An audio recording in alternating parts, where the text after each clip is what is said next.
আমরা মনে করি ট্রাফিক অফিসাররা যদি 100 ভাগ সৎ হয়, দায়িত্ব পালন করে, সচেতন হয় এবং এই সিস্টেম যেখানে যে মানে আমাদের বিশৃঙ্খলা আছে, বিশৃঙ্খলা থাকার কথা না। যত্রতত্র টেম্পু, লেগুনা আর ব্যাটারি চালিত রিকশার দখলদারিত্ব আগের মতোই আছে। একসাথে সকালবেলা যোগ হয় দুই পাশের মাছের আড়তে ট্রাকের রাস্তা দখল করে ব্যবসা চালিয়ে যাওয়া, যার ফলে সকালবেলা থেকে শহর অভিমুখে ছুটে চলা ছাত্রছাত্রী এবং সাধারণ মানুষদের ভোগান্তির শেষ নেই। বিকেলবেলা যাত্রাবাড়ি থেকে কাজলা পর্যন্ত চরম অব্যবস্থাপনার ভয়াবহ যানজটে নাকাল সাধারণ মানুষ। সন্ধ্যা থেকে কাজলার ইবনে সিনা হাসপাতালের সামনে প্রায় পুরো রাস্তা দখল করে ব্যাটারি চালিত রিকশার স্ট্যান্ড বসে যায়। সকাল 9টা থেকে বিকেল পর্যন্ত কোনাপাড়ার পুরো রাস্তা জুড়ে অবর্ণনীয় যানজটের ভুক্তভোগী এলাকার মানুষ। এই জটের অন্যতম কারণ সরু এই রাস্তা দিয়ে দিনভর মালবাহী ট্রাকের যাতায়াত এবং রাস্তার দুই পাশের যত্রতত্র দোকানপাট। মৃধাবাড়ি স্ট্যান্ড থেকে শনিরাখড়াগামী রাস্তায় যাতায়াত করা তো প্রায় অসম্ভব। এখানেও বাজারের ভিতর দিয়ে দিনভর মালবাহী ট্রাকের যাতায়াত, দুই পাশে যত্রতত্র দোকানপাট এবং ব্যাপক পরিমাণ ব্যাটারি চালিত রিকশার কারণে পুরো রাস্তাটা চলাচলের জন্য অযোগ্য হয়ে উঠেছে। একইভাবে এখানে বেশ কিছু বড় বড় স্টিলের কারখানা আছে, যেগুলো থেকে নির্গত কালো এবং বিষাক্ত ধোঁয়ায় অত্র এলাকার আকাশ আচ্ছন্ন হয়ে থাকে। দর্শক, এই চিত্র রাজধানীর যাত্রাবাড়ি ও তার আশপাশের এলাকার নিত্যদিনের। এ বিষয়ে সামাজিক মাধ্যমে জহিরুল ইসলাম টুটুল নামের এক নাগরিক হুইসেল ব্লোয়ারের ভূমিকা পালন করেছেন। ঢাকা 5 আসনের এমপি কামাল হোসেনকে ট্যাগ করে তিনি তুলে ধরেছেন অব্যবস্থাপনার হালচাল। তিনি অভিযোগ করেছেন, নির্বাচিত হওয়ার প্রায় 3 মাস অতিবাহিত হওয়ার পরেও এখনও বেশিরভাগ অনিয়ম বিশৃঙ্খলা আগের মতোই চলমান। প্রশ্ন হল, জনসাধারণের আকাশ সমান প্রত্যাশা পূরণ হবে কিভাবে? সামাজিক মাধ্যমে অবশ্য সংসদ সদস্য কামাল হোসেনের নানা চেষ্টার তথ্য পাওয়া যাচ্ছে, কিন্তু বাস্তবে এই তৎপরতার কারণে অবস্থার পরিবর্তন হয়নি। এখন প্রশ্ন একটাই, শুধু এমপি বা তার দল কি সিস্টেম বদলে দিতে পারবে? স্থানীয় সরকার, প্রশাসন, সিটি কর্পোরেশন কেন পারছে না জনদুর্ভোগ দূর করতে?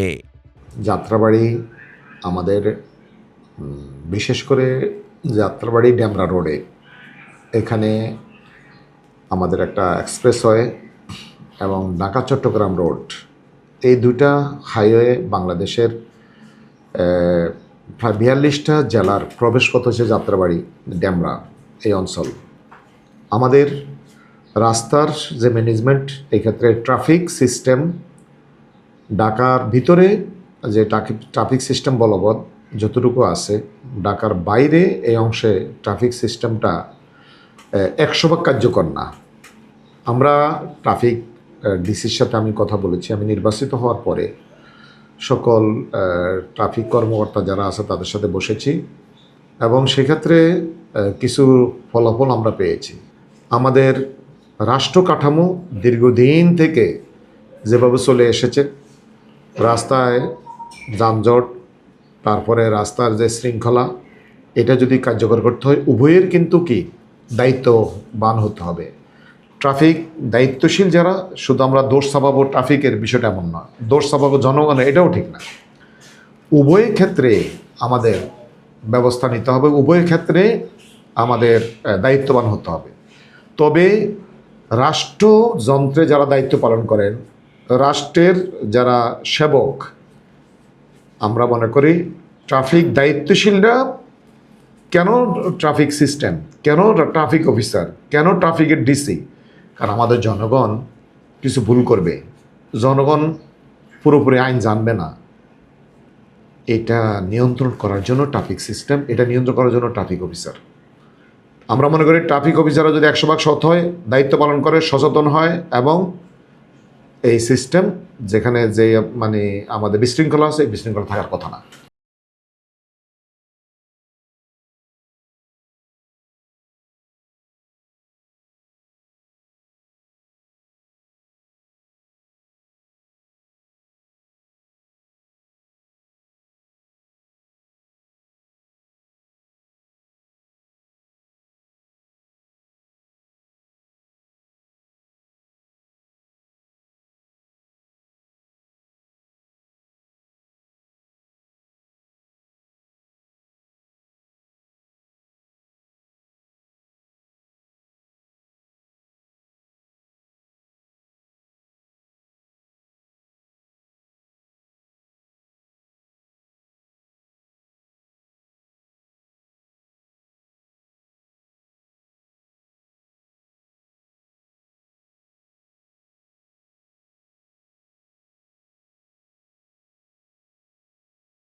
100 ভাগ পারি না এখনো।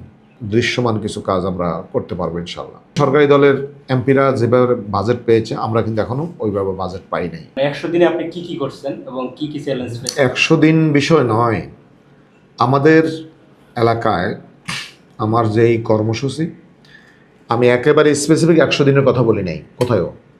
আমি বলছি আমরা 100 দিনের মধ্যেই কাজ করবো, বিষয়টা এমন না। আমার প্রতিদিন যেই সমস্যা, সঙ্গতি এবং অসঙ্গতি, সঙ্গতি দেখা আলহামদুলিল্লাহ, অসঙ্গতি দেখা মানে প্রতিবাদ করা, প্রতিরোধ করা, সামাজিকভাবে এটাকে সহজ করা এবং এগুলোকে মানে জনগণের জন্য উপকারী করা, এটা হচ্ছে মূল নীতি। একজন ব্যক্তি হিসাবে আমি সাধারণভাবে দেখছি আমার এলাকায় আগে যে অব্যবস্থাপনা ছিল, আমরা কিছুটা হলেও শৃঙ্খলিত করার চেষ্টা করছি। আমরা 100 ভাগ পারি নাই এখনো, 100 ভাগ পারি নাই। বিশেষ করে আমাদের যাত্রাবাড়ি এখনও মাছের আড়তে 100% শৃঙ্খলা আনতে পারি নাই। আমরা মনে করি এটা খুব দ্রুত এখানে আমরা দৃশ্যমান কিছু কাজ আমরা করতে পারবো ইনশাল্লাহ। আমরা আমাদের জায়গা থেকে বাজেট যে পরিমাণ আসার কথা ছিল, বাজেট এখনও আসে নাই। আপনারা জানেন সরকারি দলের এমপিরা যেভাবে বাজেট পেয়েছে, আমরা কিন্তু এখনও ওইভাবে বাজেট পাই নাই। আমাদের এডিপি বলা যায় কোনো এডিপি আমাদের হাতে এইভাবে আসে নাই। বাজেট, নতুন বাজেট হচ্ছে, বাজেটের অর্থনৈতিক বিষয় যদি আপনি চিন্তা করেন এবং আপনারা দেখবেন আমাদের রাস্তাঘাট এখানে যে পরিমাণ মানে অব্যবস্থাপনা, মানে এখানে জলাবদ্ধতা, মাদক, তারপর সাদাবাজি, আমরা কিছুটা নিয়ন্ত্রণ করতে পারছি, কিন্তু 100 ভাগ আমরা পারি নাই।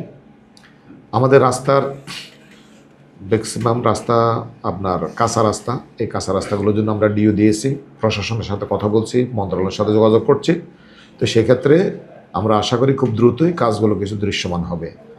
আমরা ঊর্ধ্বতন কর্তৃপক্ষের সাথে কথা বলে আমরা আমাদের এলাকার সার্বিকভাবে এখানে হসপিটাল নেই, হসপিটাল থেকে শুরু করে আমাদের সকল ক্ষেত্রে আমাদের জায়গাগুলো আমরা মানে এগিয়ে নেওয়ার জন্য চেষ্টা করছি আর কি।